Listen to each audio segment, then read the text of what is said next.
20 años construyendo una vida en Estados Unidos. 20 años creyendo que había encontrado mi lugar en el mundo. 20 años viendo crecer a mi hijo desde que era un bebé hasta convertirse en un hombre joven. Y en un solo día todo se desplomó cuando los oficiales de inmigración tocaron mi puerta y me arrancaron de la única vida que conocía. Hoy les voy a contar la historia más dolorosa de mi existencia, la historia de cómo perdí no solo mi hogar, sino también a mi hijo, quien ahora me mira como si fuera un extraño. Si esta historia te está tocando el corazón o has pasado por algo similar, comenta de qué país me estás escuchando, porque necesito saber que no estoy solo en este dolor que me consume día y noche desde que fui deportado.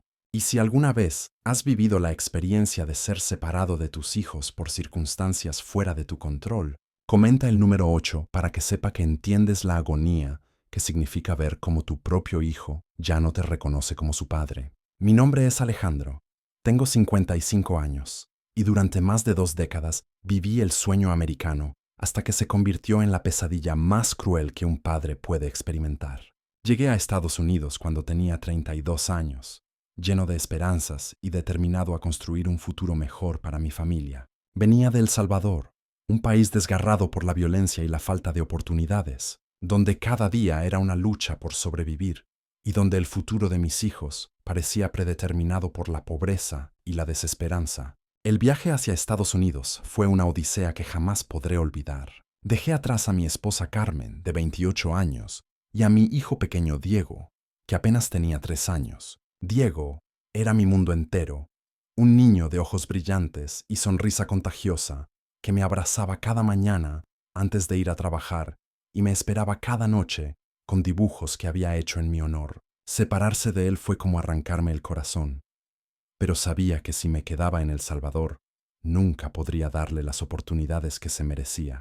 La travesía duró 3 semanas infernales. Crucé montañas, desiertos, ríos, siempre con la imagen de Diego en mi mente como combustible para seguir adelante cuando el cansancio y la desesperación amenazaban con vencerme. Hubo momentos en que pensé que no lo lograría, que moriría en algún lugar perdido, sin volver a ver a mi hijo, pero la determinación de un padre por darle un futuro mejor a su hijo es más fuerte que cualquier obstáculo. Llegué a Los Ángeles sin documentos, sin dinero, sin conocer el idioma, pero con una determinación férrea de salir adelante. Los primeros meses fueron brutales. Dormía en albergues, comía en comedores comunitarios, buscaba trabajo de sol a sol, enfrentándome constantemente al rechazo y la humillación. Había días en que la desesperación me consumía, en que me preguntaba si había tomado la decisión correcta al abandonar a mi familia para perseguir un sueño que parecía inalcanzable. Pero entonces recordaba la voz de Diego por teléfono cuando lograba llamar a El Salvador una vez por semana. Su vocecita preguntándome cuándo regresaría, contándome sobre sus juegos, sus travesuras, sus primeras palabras nuevas, me daba fuerzas para seguir luchando. Le prometía que pronto estaríamos juntos, que estaba trabajando muy duro para traerlo a él y a su mamá a Estados Unidos, donde podríamos ser una familia completa en la tierra de las oportunidades. Después de 6 meses de búsqueda incansable, finalmente conseguí trabajo estable en una empresa de construcción. El jefe, un hombre llamado Frank, de 50 años, no hizo preguntas sobre mi estatus migratorio y me dio la oportunidad que tanto necesitaba. Era trabajo duro, físicamente agotador, pero bien remunerado según los estándares que yo conocía.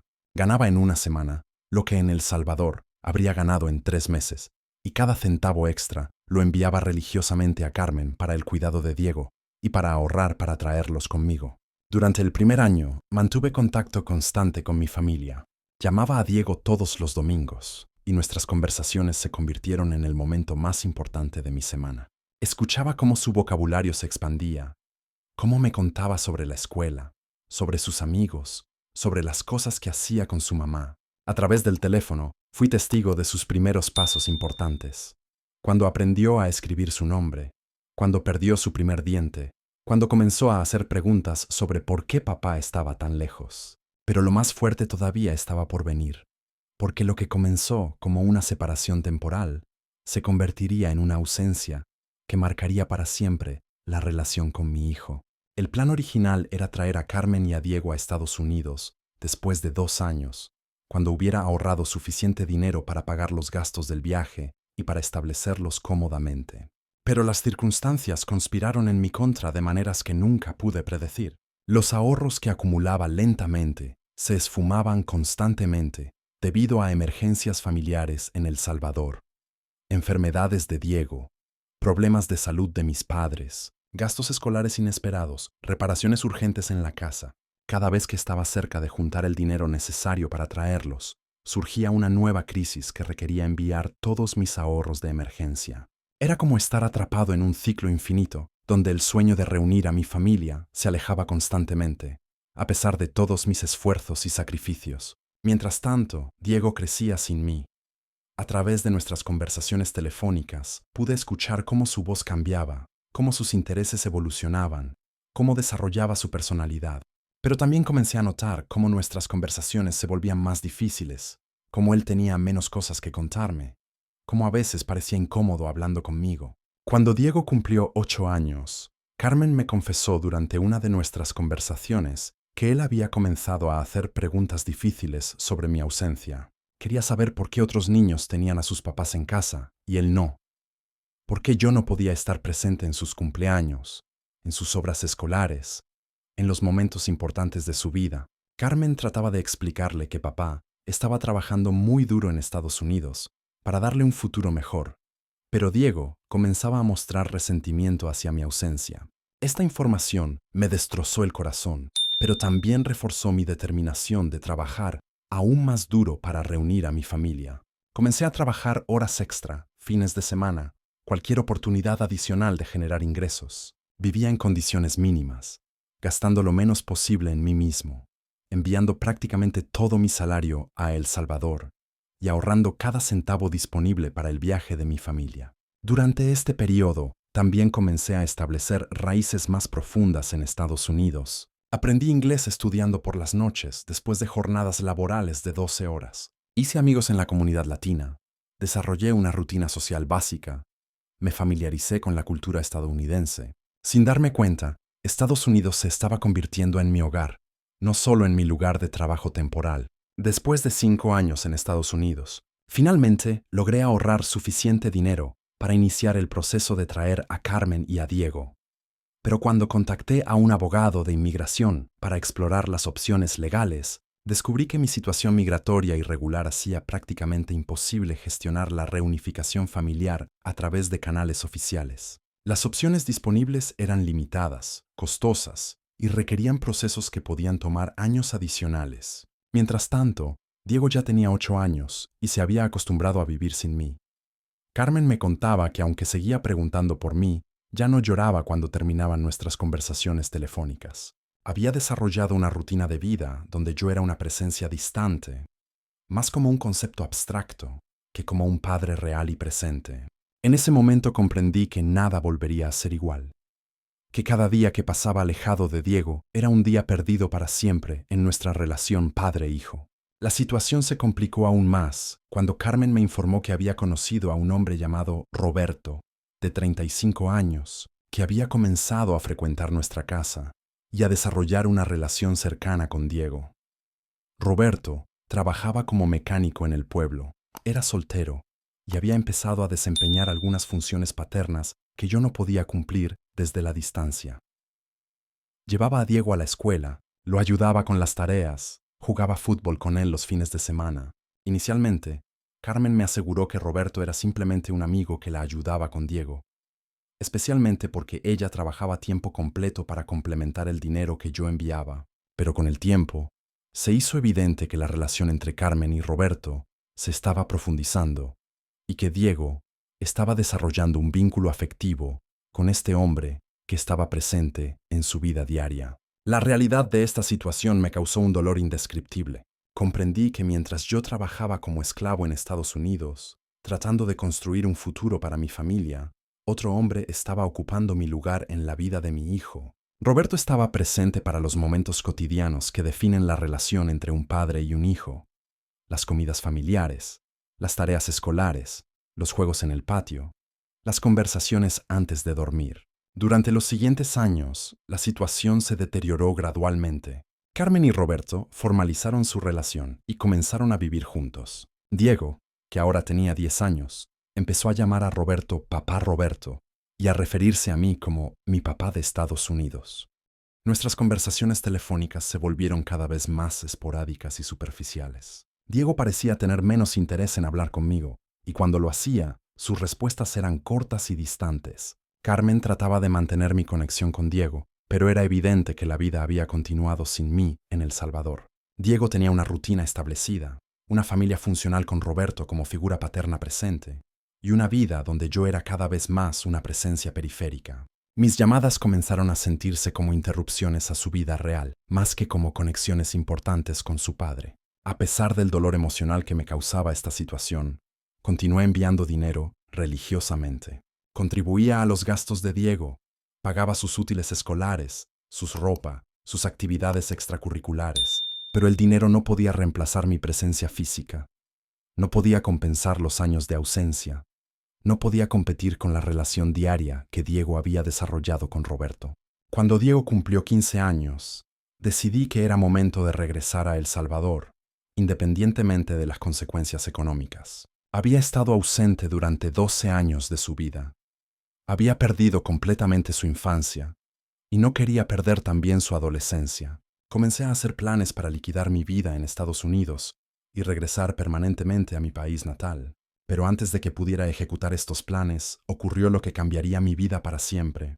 Fui arrestado durante una redada de inmigración en mi lugar de trabajo. Era un martes lluvioso de octubre, cuando los oficiales de ICE rodearon la empresa de construcción, donde había trabajado durante 14 años. En cuestión de minutos, pasé de ser un trabajador respetado y productivo a ser un extranjero ilegal en proceso de deportación. El arresto fue humillante y aterrador. Me esposaron frente a mis compañeros de trabajo, me subieron a una van junto con otros inmigrantes indocumentados y me llevaron a un centro de detención, donde pasaría los siguientes 3 meses esperando mi deportación. Durante este tiempo no pude comunicarme adecuadamente con Diego, no pude explicarle lo que estaba sucediendo, no pude prepararlo para lo que estaba a punto de ocurrir. La deportación se ejecutó con una eficiencia brutal que me dejó sin tiempo para procesar lo que estaba perdiendo. En un vuelo que duró 3 horas, perdí 20 años de vida construida en Estados Unidos. Perdí mi trabajo, mis amigos, mi hogar, mi rutina, mi identidad como persona productiva y exitosa. Pero lo más doloroso era la comprensión de que también estaba perdiendo para siempre la oportunidad de reconstruir mi relación con Diego. Llegué a El Salvador un viernes por la tarde, después de 20 años de ausencia. El país había cambiado drásticamente, pero yo había cambiado aún más. Me había convertido en un extranjero en mi propia tierra natal, un hombre de 52 años que había perdido su lugar tanto en Estados Unidos como en El Salvador, atrapado en un limbo emocional y geográfico que me resultaba devastador. Lo que descubrí después cambió todo para siempre. Porque cuando finalmente pude ver a Diego, comprendí que había perdido mucho más que años de convivencia. Había perdido a mi hijo. Diego tenía 18 años cuando nos reencontramos, y era prácticamente un desconocido para mí. Había crecido hasta convertirse en un joven alto, inteligente, educado, pero que me miraba con una mezcla de curiosidad y distancia que me partió el alma. Ya no era mi pequeño niño de ojos brillantes que me abrazaba con entusiasmo. Era un joven adulto que había aprendido a vivir sin mí, que había desarrollado su identidad sin mi presencia, que había construido su mundo emocional alrededor de Roberto como figura paterna. Nuestro primer encuentro después de 20 años fue devastadoramente incómodo. Diego fue educado pero distante.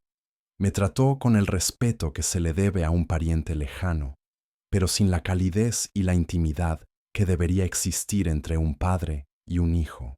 Me contó sobre sus estudios, sus planes universitarios, sus intereses, pero todo sonaba como una conversación cortés entre extraños, no como el reencuentro emocional entre padre e hijo que yo había imaginado durante décadas. Lo más doloroso fue darme cuenta de que Diego había desarrollado una relación padre-hijo genuina y profunda con Roberto.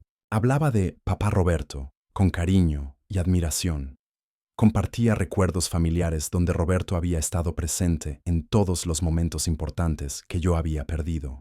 Roberto había sido quien lo había enseñado a manejar, quien había estado presente en su graduación de secundaria, quien lo había aconsejado sobre sus primeras relaciones románticas, quien había sido su confidente durante la adolescencia. Carmen, que ahora tenía 48 años, trató de facilitar nuestro reencuentro, pero era evidente que también se sentía incómoda con la situación. Había construido una nueva vida durante mis 20 años de ausencia, una vida donde yo era un recuerdo del pasado, no una presencia del presente.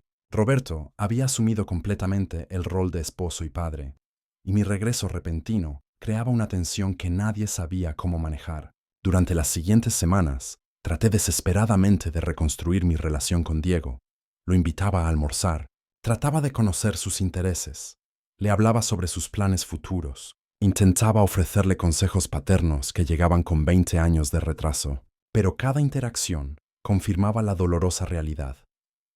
Yo era un extraño tratando de reclamar un lugar en la vida de un joven que ya tenía una estructura familiar completa y funcional donde yo no encajaba. Diego era cortés pero reservado en nuestros encuentros. Respondía a mis preguntas, me contaba sobre su vida, pero no mostraba interés genuino en desarrollar una relación padre-hijo conmigo.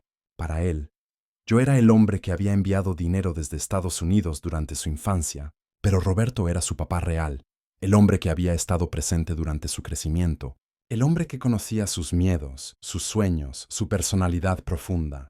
La situación se volvió aún más dolorosa cuando me di cuenta de que Diego se sentía incómodo con mi presencia constante en su vida. Mis intentos de acercarme a él lo ponían tenso.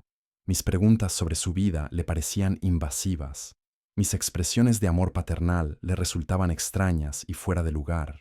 Había llegado demasiado tarde a su vida, y mi presencia ahora era más una complicación que una bendición. Un día, después de un mes de intentos fallidos de conectar con Diego, él finalmente me confrontó con una honestidad brutal que me destrozó completamente. Me dijo que aunque respetaba lo que yo había sacrificado por él durante todos esos años, no podía fingir que sentía una conexión paternal conmigo, que Roberto era la única figura paterna que había conocido realmente, que era Roberto, quien lo entendía, quien conocía su personalidad, quien había ganado su amor y respeto a través de años de presencia constante. Me explicó que mi dinero había sido importante para su educación y su bienestar, pero que el dinero no podía crear el vínculo emocional que se construye a través de la convivencia diaria, las conversaciones cotidianas, los momentos compartidos durante el crecimiento, que él apreciaba mis sacrificios, pero que no podía amar a alguien que esencialmente era un extraño, independientemente de los vínculos biológicos que nos unían. Sus palabras fueron como puñaladas en el corazón, pero también fueron un momento de claridad terrible, donde comprendí completamente las consecuencias de mis decisiones. Había sacrificado 20 años de mi vida, había trabajado como esclavo, había vivido en soledad, había renunciado a mi juventud y a mi salud, todo por un hijo que ya no me reconocía como su padre. Había perdido lo más importante de la vida por perseguir un sueño que se había convertido en pesadilla. En ese momento comprendí que todos los sacrificios económicos del mundo no pueden reemplazar la presencia física y emocional en la vida de un hijo, que el amor paterno no se puede mantener a través de llamadas telefónicas y envíos de dinero, que la paternidad es una relación que requiere construcción diaria, no una conexión biológica que puede reactivarse después de décadas de ausencia. Después de esta conversación con Diego, caí en la depresión más profunda de mi vida. Me di cuenta de que había perdido no solo los últimos años de mi vida en Estados Unidos, sino también la oportunidad de ser padre de mi único hijo. Había trabajado durante 2 décadas para darle un futuro mejor, pero en el proceso había perdido la relación más importante de mi existencia. Los meses siguientes fueron un calvario emocional. No tenía trabajo en El Salvador. No tenía ahorros porque todo mi dinero había quedado en Estados Unidos o había sido enviado para Diego durante años. No tenía casa propia porque siempre había planeado traer a mi familia a Estados Unidos. No tenía amigos cercanos porque había perdido contacto con todos durante mi ausencia de 20 años. Pero lo más devastador era la soledad emocional. Estaba rodeado de personas que me conocían, pero me sentía completamente aislado porque había perdido mi lugar en todos los círculos sociales y familiares. Era como ser un fantasma en mi propia vida, presente físicamente, pero ausente emocionalmente de todas las relaciones que habían continuado sin mí durante mi ausencia. Diego ocasionalmente me visitaba o me llamaba, pero nuestras interacciones seguían siendo superficiales e incómodas. Él me trataba con respeto pero sin cariño, como se trataría a un pariente lejano que merece consideración pero no intimidad. Cada encuentro me recordaba dolorosamente lo que había perdido y lo que nunca podría recuperar. Un año después de mi deportación, Diego se fue a estudiar a la universidad en la capital, y nuestro contacto se volvió aún más esporádico. Él estaba construyendo su vida adulta independiente, y yo no formaba parte de sus planes ni de sus decisiones importantes. Roberto seguía siendo su confidente y su figura paterna, mientras que yo era apenas una presencia marginal en su existencia. Traté de reconstruir mi vida en El Salvador, pero todo me resultaba extraño y difícil. El país había cambiado durante mis 20 años de ausencia.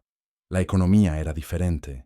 Las oportunidades laborales eran limitadas para un hombre de mi edad. La violencia había aumentado significativamente. Me sentía como un extranjero en mi propia tierra natal, sin las habilidades ni las conexiones necesarias para prosperar en el nuevo contexto salvadoreño. Conseguí trabajos esporádicos en construcción, aprovechando las habilidades que había desarrollado en Estados Unidos, pero los salarios eran una fracción de lo que había ganado durante mis últimos años en Los Ángeles. La vida que había conocido en Estados Unidos, con todas sus comodidades y oportunidades, me parecía ahora un sueño lejano, algo que había perdido para siempre junto con la deportación. Durante este periodo de adaptación dolorosa, conocí a otros hombres que habían sido deportados después de décadas en Estados Unidos. Sus historias eran variaciones del mismo tema trágico: vidas construidas en Estados Unidos que habían sido destruidas repentinamente, familias que habían seguido adelante sin ellos, hijos que los veían como extraños, economías personales que habían colapsado con la deportación.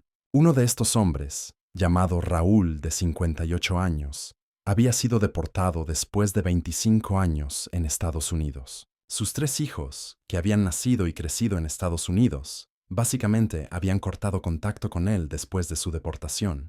Para ellos, El Salvador era un país extranjero, y su padre deportado era un recordatorio embarazoso de su origen humilde y su estatus migratorio vulnerable. Otro hombre, Mario, de 60 años, había perdido completamente el contacto con su familia después de ser deportado. Su esposa se había vuelto a casar. Sus hijos habían sido adoptados por su padrastro, y él había quedado completamente solo en El Salvador, sin familia, sin recursos, sin futuro. Su historia era incluso más devastadora que la mía, porque había perdido todo rastro de la familia por la que había sacrificado 30 años de su vida. Estas conversaciones con otros deportados me ayudaron a comprender que mi experiencia no era única, que la deportación después de décadas en Estados Unidos era una tragedia que se repetía miles de veces, separando familias, destruyendo vidas, creando traumas que afectaban no solamente a los deportados, sino también a los familiares que quedaban en Estados Unidos. También comprendí que el sistema de inmigración estadounidense era fundamentalmente cruel en su tratamiento de personas que habían construido vidas productivas durante décadas, pero que carecían de documentación legal. La deportación no distinguía entre criminales peligrosos y trabajadores honrados, no consideraba los vínculos familiares establecidos, no evaluaba las contribuciones sociales y económicas realizadas durante años de residencia. 2 años después de mi deportación, Diego se graduó de la universidad con una carrera en ingeniería. Fue un momento de orgullo inmenso para mí saber que mi hijo había logrado la educación superior que yo siempre había soñado para él, que todos los sacrificios económicos habían contribuido a este logro importante. Pero también fue un momento de tristeza profunda porque no fui invitado a su graduación, porque no pude estar presente para celebrar este triunfo que había sido financiado con 20 años de mi trabajo y mi sacrificio. Roberto estuvo presente en la graduación de Diego, ocupando el lugar que debería haber sido mío como padre biológico. Las fotografías que me llegaron a través de Carmen mostraban a Diego abrazando a Roberto con orgullo y cariño, mientras que no había ninguna foto conmigo porque yo no había sido incluido en la celebración. Esta exclusión de la graduación de Diego me confirmó definitivamente que había perdido para siempre mi lugar como padre en su vida. Había financiado su educación, había trabajado 20 años para darle oportunidades, pero Roberto había ganado el derecho de estar presente en sus momentos de triunfo porque había estado ahí durante todo su crecimiento. Después de la graduación, Diego consiguió trabajo en una empresa multinacional y comenzó a construir su carrera profesional independiente. Nuestro contacto se redujo a llamadas esporádicas en fechas importantes como cumpleaños y Navidad. Conversaciones corteses pero carentes de la calidez que debería existir entre padre e hijo. Durante estas llamadas, Diego me ponía al día sobre su vida profesional y personal, pero era información que compartía como se comparte con un conocido interesado, no como se comparte con un padre querido. Me contaba sobre sus logros laborales, sobre sus relaciones románticas, sobre sus planes futuros, pero yo era claramente un observador externo de su vida, no un participante activo, ni un confidente importante. Lo más doloroso era escuchar cómo Diego hablaba sobre Roberto durante nuestras conversaciones. Mencionaba los consejos que Roberto le daba sobre su carrera, las actividades que hacían juntos los fines de semana, los planes familiares que incluían a Roberto como figura central.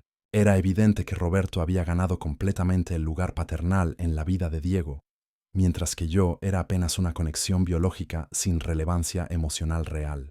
3 años después de mi deportación, Diego me informó que se iba a casar con su novia de la universidad, una joven llamada Andrea, de 24 años que había conocido durante sus estudios. Me contó sobre los planes de la boda, sobre la carrera profesional de Andrea, sobre los planes que tenían para su futuro juntos. Pero cuando le pregunté sobre mi participación en la boda, me explicó cómo morosamente que habían decidido tener una ceremonia pequeña e íntima, solo para familia cercana. La definición de familia cercana no me incluía. Roberto iba a caminar con Diego hasta el altar. Roberto iba a dar el discurso paternal durante la recepción. Roberto iba a ocupar el lugar de honor que tradicionalmente corresponde al padre del novio.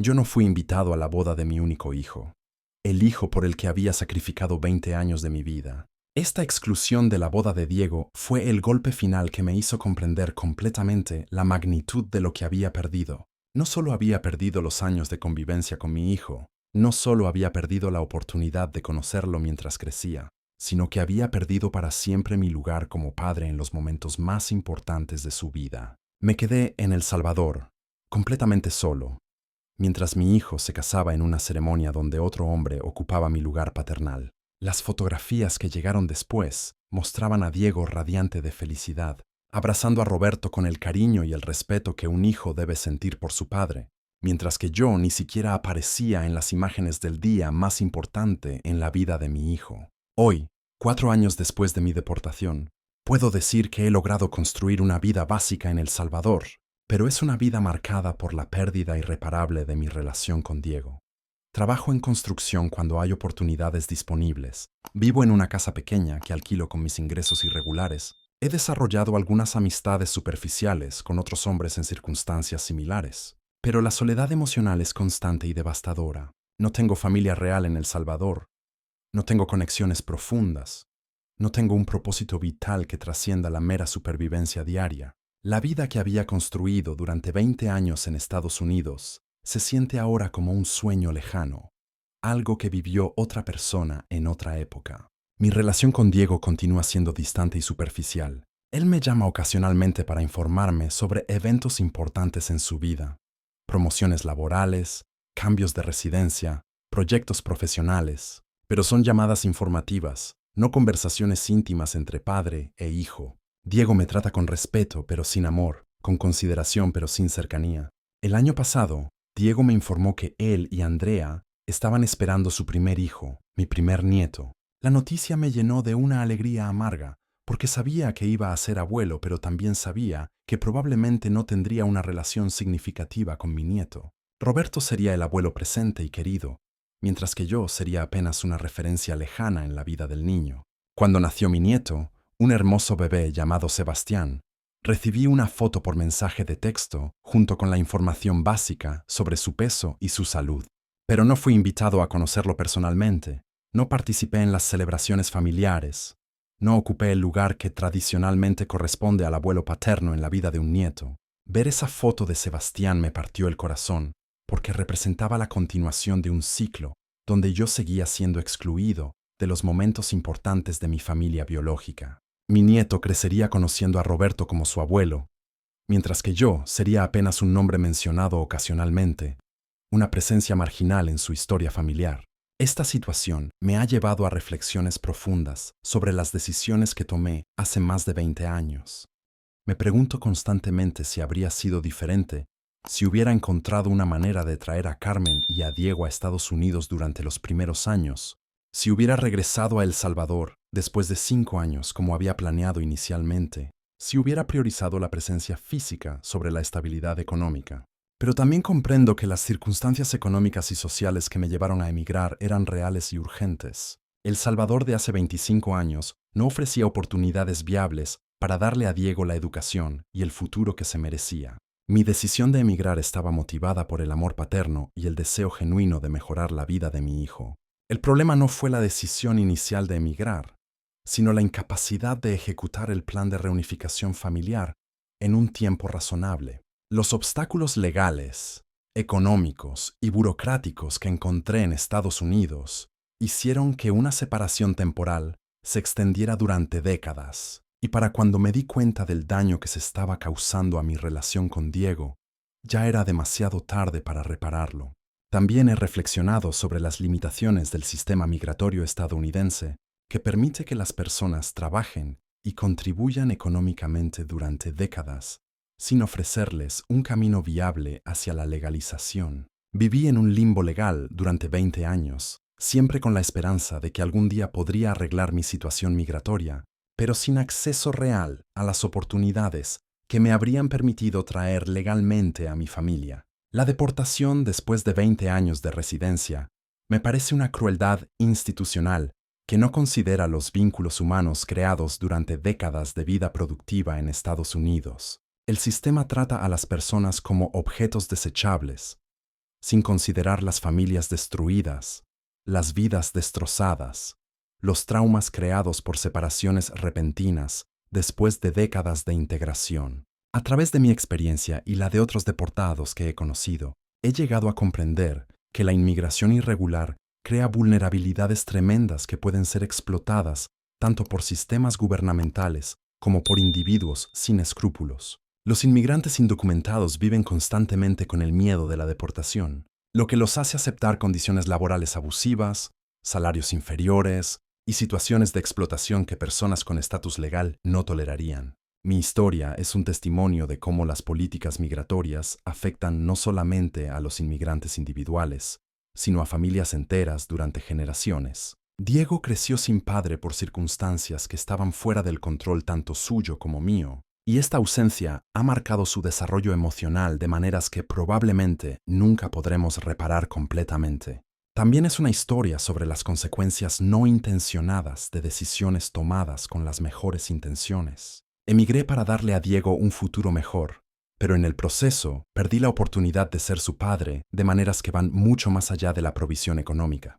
El dinero que envié durante 20 años financió su educación y su bienestar, pero no pudo comprar su amor, su respeto o su deseo de tenerme como padre activo en su vida. Hoy, a los 55 años, vivo con el arrepentimiento constante de no haber tomado decisiones diferentes durante los primeros años de mi estadía en Estados Unidos.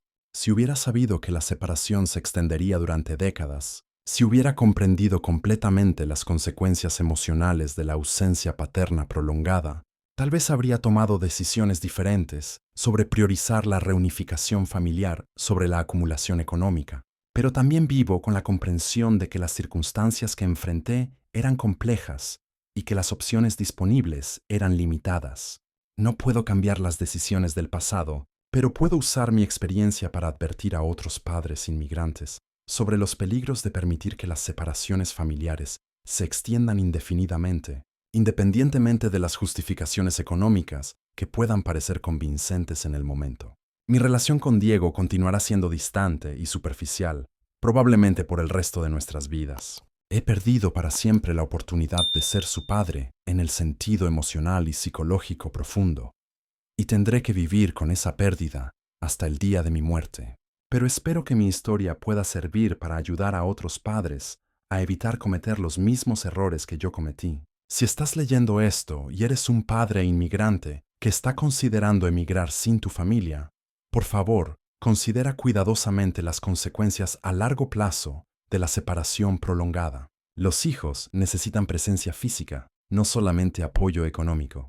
El amor paterno no se puede mantener únicamente a través de llamadas telefónicas y envíos de dinero. La paternidad es una relación que requiere construcción diaria, y los años perdidos en la infancia y adolescencia de un hijo jamás se pueden recuperar. Si ya estás en una situación de separación familiar prolongada, haz todo lo posible para reunirte con tus hijos antes de que sea demasiado tarde. Explora todas las opciones legales disponibles.